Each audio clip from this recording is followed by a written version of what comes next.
Chaque semaine, le bulletin vous présente le portrait d'une des personnes qui a occupé le fauteuil de maire de Montréal depuis les tout débuts de la ville. Et alors que le premier maire de la ville était archéologue et antiquaire de profession, Jacques Vigée, celui qu'on vous présente aujourd'hui était libraire, Édouard Raymond Fabre. Né à Montréal en 1799, Édouard Raymond Fabre fait des études au Petit Séminaire avec les Sulpiciens avant de devenir commis pour la maison Arthur Webster, une grande quincaillerie montréalaise. À l'âge de 21 ans, il déménage à Paris pendant un an afin d'apprendre le métier de libraire aux Galeries Bossange, un important éditeur de livres. À son retour au Québec, il fonde sa propre librairie qu'il continuera d'opérer jusqu'à sa mort. Membre actif du mouvement réformiste et supporter des activités des Patriotes, il participe à la fondation de la Banque du Peuple et de la Maison canadienne du commerce en 1835, des institutions fondées afin de faire un contrepoids à la domination anglaise dans le domaine des finances.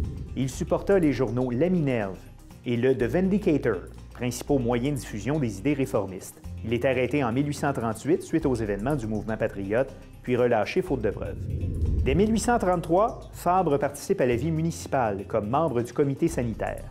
Il est élu échevin du quartier Est en 1848, puis occupe la fonction de président du comité des finances. Il sera nommé maire de Montréal par le conseil municipal en 1849. En avril de la même année, le gouverneur Lord Elgin sanctionne une loi indemnisant les propriétaires victimes de pertes matérielles lors des événements patriotes de 1837 et 1838. Alors que la presse francophone appuie unanimement la mesure, presque tous les journaux anglophones de Montréal s'opposent à cette loi. La journée même de la sanction de la loi, la Gazette publie une édition spéciale appelant les anglophones au combat.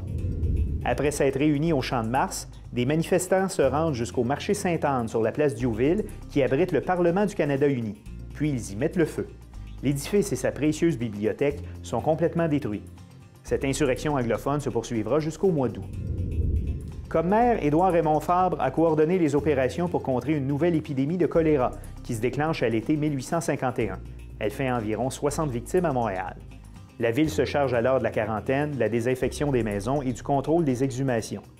Fabre sera lui-même victime du choléra, dont il décédera en juillet 1854.